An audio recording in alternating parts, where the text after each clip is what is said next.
सकता है। इसलिए कहते हैं जरा ध्यान से देखना, वीडियो पड़ा है यूट्यूब पे। ऐसे करके पांव छूते हैं और तुम पांव छू लो, हम पांव छू ले, कहते देख रहे हैं किसी और धर्म के बारे में, ये तो विधर्मी हो गए।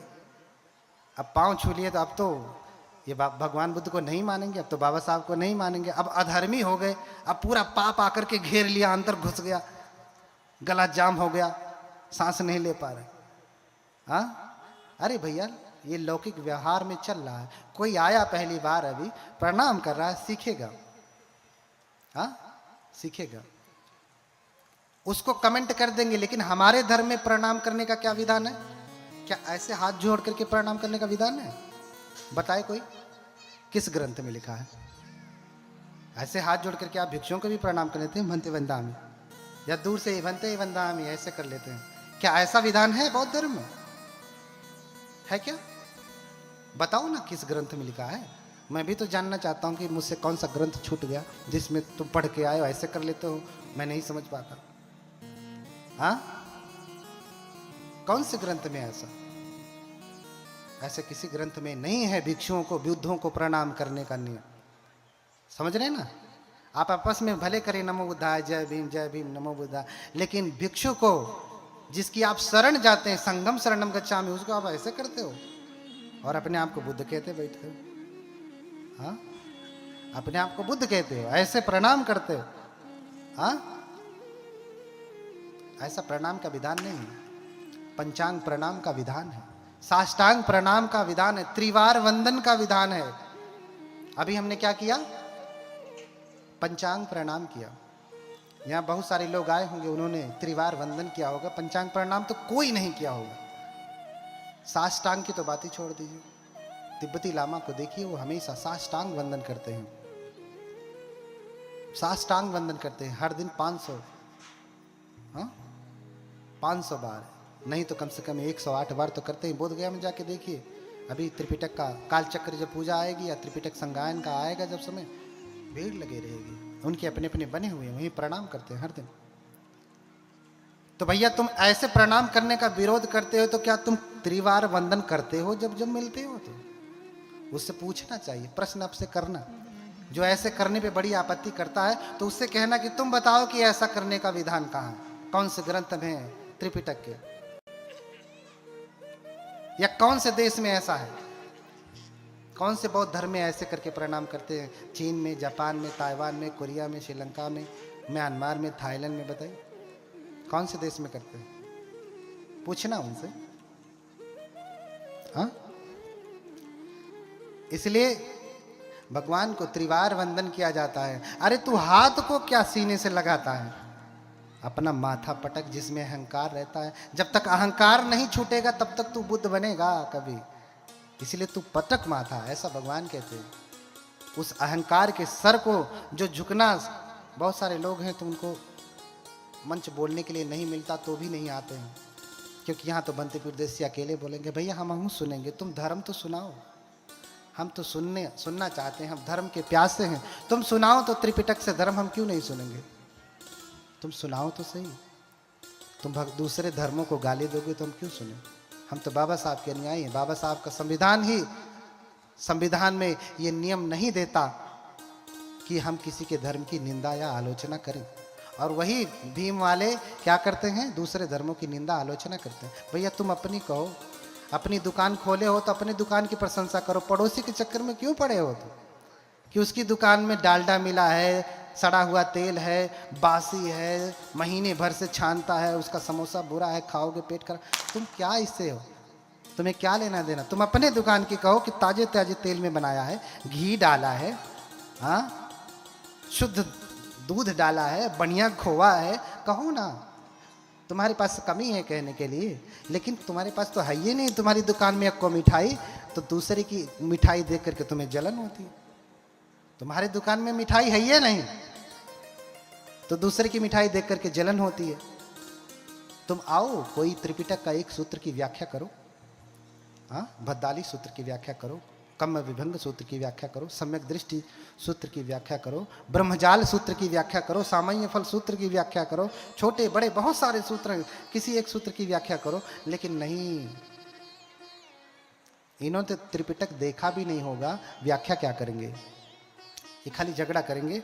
इसलिए मैं बार बार यही कह रहा हूं कि उनकी बुद्धि खुले, जाने कि भगवान बुद्ध करुणा का, मैत्री का, शांति का धर्म है, और तुम उन्हें क्रांति वाला बना दिए हो, ठीक विरोधी बना दिए हो। भगवान बुद्ध की मूर्ति लगा करके दूसरों को गाली दोगे तो किसी को अच्छा लगेगा?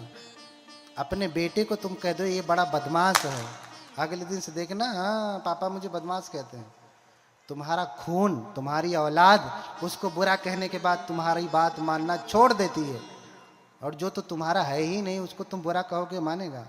जबकि तुमने अपने औलाद को सही कहा कि ये बदमाश है, दिन भर मोबाइल चलाता रहता है, इधर उधर लड़कियों के चक्कर में घूमता रहता है, लेकिन सही होने के बावजूद भी कह दिया कि ये बहुत दुष्ट है, तो भी तुम्हारा बेटा तुम्हारी बात नहीं मानता। जो तुम्हारा खून है, जिसे तूने पैदा किया वो नहीं मानता, तो जो तुम्हारा है ही नहीं वो तुम्हारा शत्रु नहीं हो जाएगा? क्यों शत्रु बनाते? क्यों शत्रु बनाते? शत्रु मत बनाइए, करुणा मैत्री लोगों में फैलाइए। जिसे बुद्ध को जानना है जानेगा, नहीं जानना है तो नहीं जानेगा। आप तो मान रहे हैं ना, ये पर्याप्त है। हाँ, ते तादि से पूजे ते निभुत अकुतो भय निस्सक्का पुण्यं संखातुम इमे तामिति के नचे। तो वो पुण्य इतना होता है कि उसे इतना इतना इतना इतना करके नहीं बताया जा सकता। इमे तामिति के नची, वो जो पुण्य आप पूजा करके, बुद्धों की, अरहतों की, श्रावकों की पूजा करके आप जो पुण्य अर्जन करते हैं ना, वो पुण्य इतना इतना इतना करके नहीं बताया जा सकता। बहुत पुण्य है। क्यों? क्योंकि अपमयो बुद्धस्य गुणम, बुद्ध का गुण असीमित है।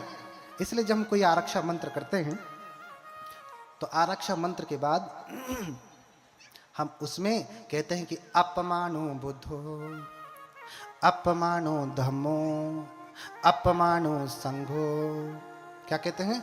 बुद्ध अपरिमित है, बुद्ध का जो गुण है असीमित है, उसकी कोई सीमा नहीं, बहुत गुण है। अपमयो बुद्धस्य गुणम, धम्म का जो गुण है असीमित है, संघ का जो गुण है असीमित है, उसकी कोई सीमा नहीं। इतना बल है बुद्धों में। इसलिए आचार्य गोयंका स्वयं गाते हैं। क्या गाते हैं? नमन करे हम बुद्ध को। हमारे मेहताबंत जी कहाँ हैं? जरा दोहा गा करके सुना दें। हाँ, आओ मानव मानवी चले धर्म के पंथ, इस पथ चलते संत जन, इस पथ चलते ज्ञानी जन, इस पथ चलते संत। कौन चलता? ज्ञानी चलते हैं, संत चलते हैं, जंगाली नहीं चलते। कौन चलते हैं? इस पथ चलते ज्ञानी जन, इस पथ चलते संत। जब चलते हैं तो क्या करते हैं? क्या कहते हैं वो? नमन करें हम बुद्ध को, बुद्ध करें कल्याण, बुद्ध सदा रक्षा करें, बुद्ध बड़ा बलवान। बोलिए, बोलिए, हाथ जोड़ करके बोलिए। क्या बोलते हैं? नमन करें हम बुद्ध को, बुद्ध करें कल्याण, बुद्ध सदा रक्षा करें, बुद्ध बड़ा बलवान। अंत में गाया ही, उनसे रहा नहीं गया कि हम बुद्ध को नमन करते हैं। क्यों? क्योंकि बुद्ध बड़ा बलवान, बुद्ध से बड़ा कोई बलवान नहीं। और बुद्ध सदा रक्षा करे। हाँ, बुद्ध हमेशा हमारी रक्षा करें। और कैसे रक्षा करेंगे? पहली बात तो आप समझो कि बुद्ध की पूजा कर भी कौन सकता है। पहले तो तुम्हें करने का भाव जगे, श्रद्धा जगे। पहला प्रश्न, अगर करना भी जाओ तो कौन कर सकता है बुद्ध की पूजा? बताइए, बुद्ध की पूजा कौन कर सकता है? एक को प्रश्न का उत्तर ना कुल वैज्ञानिक झूठे बने लेना है। हाँ, बुद्ध की पूजा कौन कर सकता है? इसका उत्तर कहां दिया गया?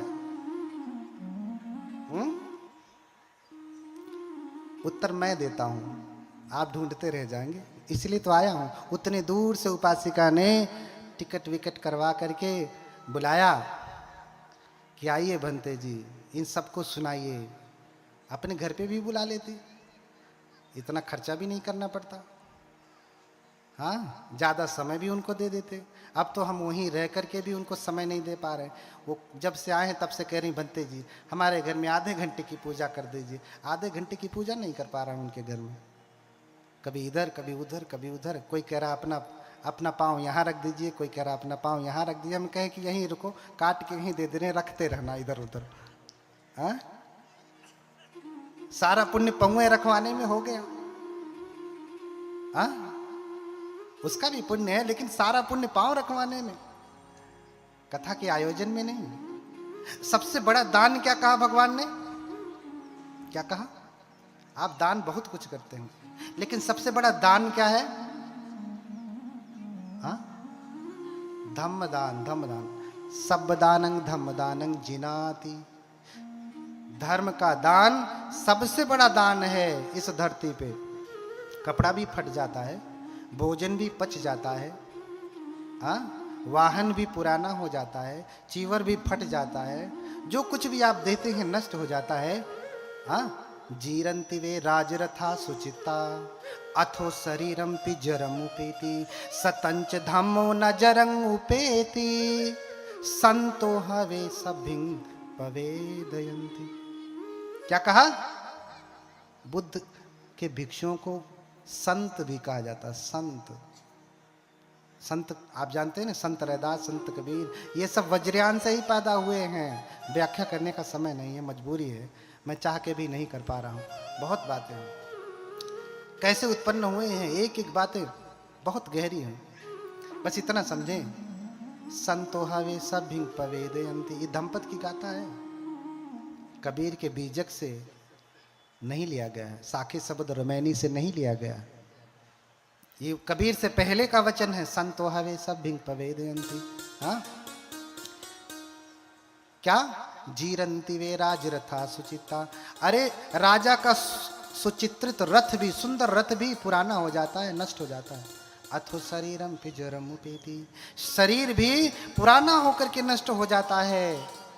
सतंच धम्मो नजरम उपेति, लेकिन क्या पुराना नहीं होता? पुराना क्या नहीं होता? क्या नष्ट नहीं होता? तो बुद्ध ने कहा भिक्षुओं को संत कहा जाता है। इतना ही नहीं, जितने भी बुद्ध हुए हैं उनको भी क्या कहा जाता है?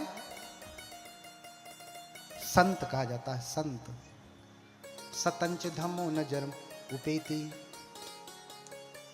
संतों का धर्म कभी भी बूढ़ा नहीं होता, बूढ़ा पुराना नहीं होता, कभी नष्ट नहीं होता। संतो हवे सब भिंग पवे। जितने भी बुद्ध हैं ये कहते आ रहे हैं हमेशा से, जितने भी बुद्ध हैं होने वाले और जितने होंगे वो सब कहते आए हैं। हम भी वंदना में कहते हैं ना, ये च बुद्धा अतीता च ये च बुद्धा अनागता। पच्चू पढ़ना चाहिए बुद्धा, जो भूतकाल में थे, जो वर्तमान काल में जो है, भविष्य काल में होंगे, जो वर्तमान में है। अहं वंदामि सबदा, मैं हमेशा उनकी वंदना करता हूँ, वंदना है ना। तो तीनों कालों में बुद्ध हमेशा रहते हैं। क्यों? क्योंकि ये धरती कभी अरहतों से खाली नहीं होती। असुन्यो लोके अरहंते ही, यह धरती कभी भी अरहतों से खाली नहीं होती। पर स्त्री भवति परधनेन स्पृहा यस्य पुंसो मिथ्यावादी सहयस्यान्न पिबति मदिराम पाणिनो यो न हन्यात्। हाँ, पूजा कौन कर सकता है? हाँ, मातेवा सीत पर स्त्री भवती, जो दूसरे की स्त्री को माँ के समान समझता है, माँ के समान, उसकी अपनी स्त्री ही स्त्री है, उसके लिए पत्नी है। दूसरी कोई सुंदर स्त्री दिख जाए तो वो उसे पत्नी के भाव से नहीं देखता है। किस भाव से देखता है? माँ के भाव से देखता है। परधनेन स्पृहा यस्य, दूसरे के धन में जिसकी कोई स्पृहा नहीं, उसको चोरने की, लूटने की या प्राप्त करने की कोई कामना नहीं करता। परधनेन स्पृहा यस्य पुंसो मिथ्यावादी। और जो पुरुष है वो मिथ्यावादी नहीं है, सत्य बोलने वाला है। सत्य क्या करने वाला? क्या करने वाला? सत्य बोलने वाला। सहयस्यान्न पिबति मदिराम। देखो तुम्हें बुद्ध की पूजा करनी है तो कितनी तैयारी करनी पड़ती है। कौन बुद्ध की पूजा कर सकता है?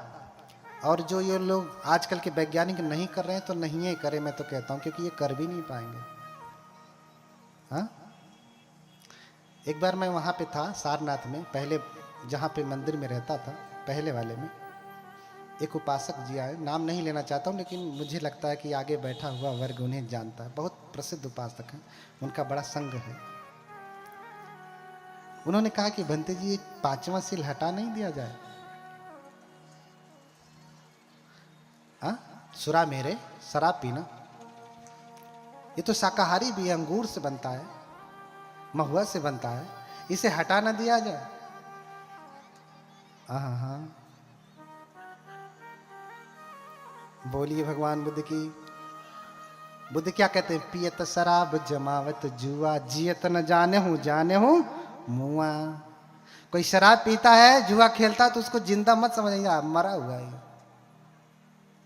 उसे तो सुगंध दुर्गंध का पता भी नहीं चलता, अच्छे बुरे का पता भी नहीं चलता।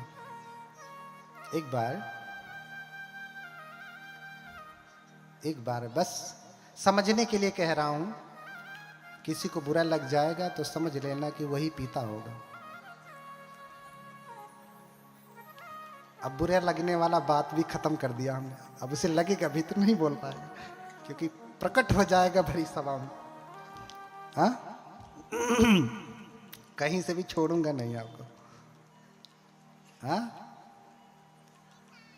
एक बार बस समझने के लिए, एक व्यक्ति शराब इतना पिया कि शराबी को शराब के ठेके के मालिक ने भगा दिया, भागो यहां से, रात हो गई, बंद करना यहां से। रास्ते से चलते चलते, ऐसे ही गांव का रास्ता था, जानते हैं गांव में शौचालय तो होता नहीं। हाँ, किसी ने वहीं पे आग रख दिया था।